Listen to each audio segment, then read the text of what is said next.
Hello, everybody, and welcome to the decks of the weekend of the 9th of January. We're gonna watch today a modern, historic, and alchemy deck because, modern because it's the most probably the most popular format in constructed and my favorite format at the moment. So we're gonna focus on that. The deck that I have in front of me today is played by Sunny Tor to a top 8 of the Modern Challenge, and it might look like a normal John Sagavan with Urza Saga, Ragavan, Brandon 6, and Lawrence as a companion, but it has some differences.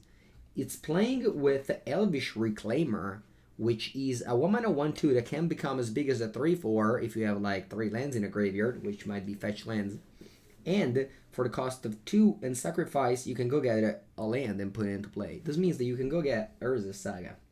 So Elvish Reclaimer is an extra way to grind down the opponent, as well as a way to just have a 1 mana 3/4. It's not played with Dragon's Rage Channeler, which was your 1 mana 3/3, but it was maybe a little bit weaker to Graveyard Hate, because this one can just go get your Urza Saga and make you grind through that.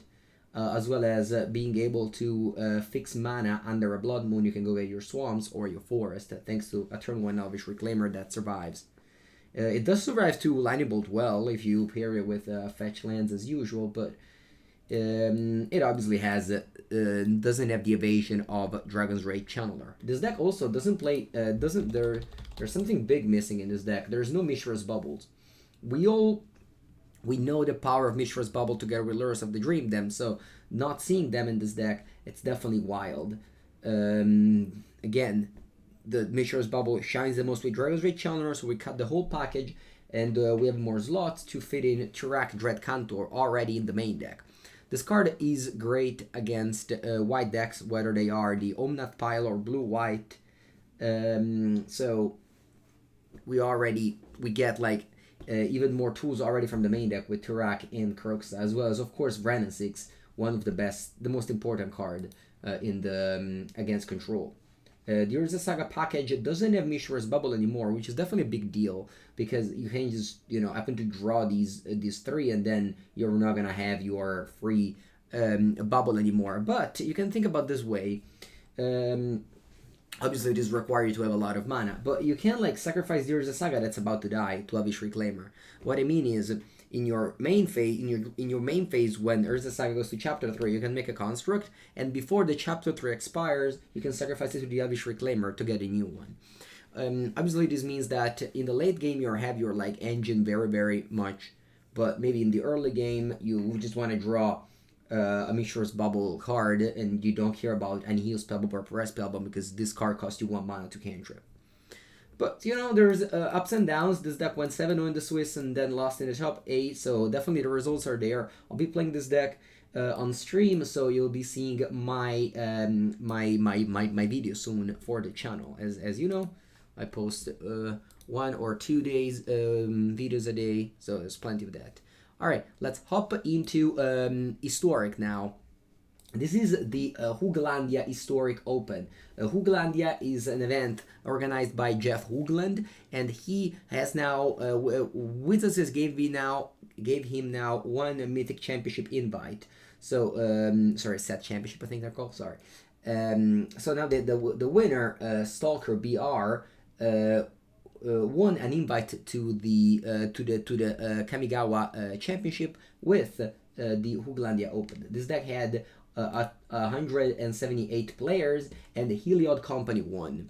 It's not playing any Inquisitor Captain. The card is very much feared, but there's no copies of it in the top 8, I believe.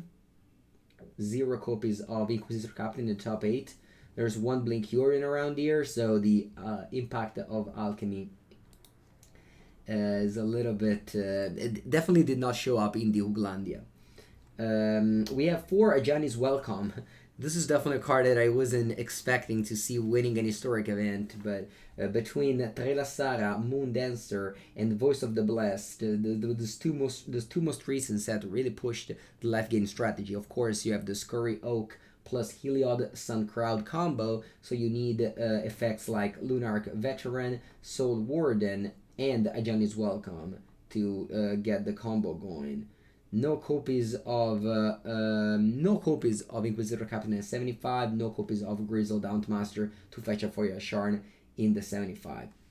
This is the historic deck. Let's check out the alchemy deck of the week, and it's once again the pizza box, which is a series of events that happen on Magic Melee with around 100 players, won by Boris Dragons. The deck I want to focus on is Mono Black.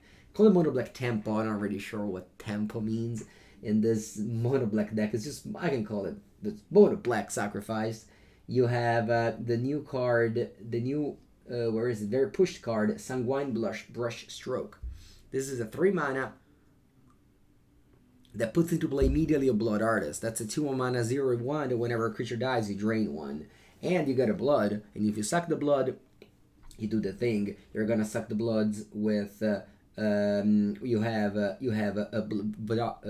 Voldaren Bloodcaster, which is another way to get more bloods and sacrificing them to flip this, as well as you have Fell Stinger to sacrifice your creatures to trigger the Blood Artist. You have Corsebound Witch, which can go get things from the spell book. Very cool deck, lots of new cards, really fun. The Deadly Dispute, of course, among the best.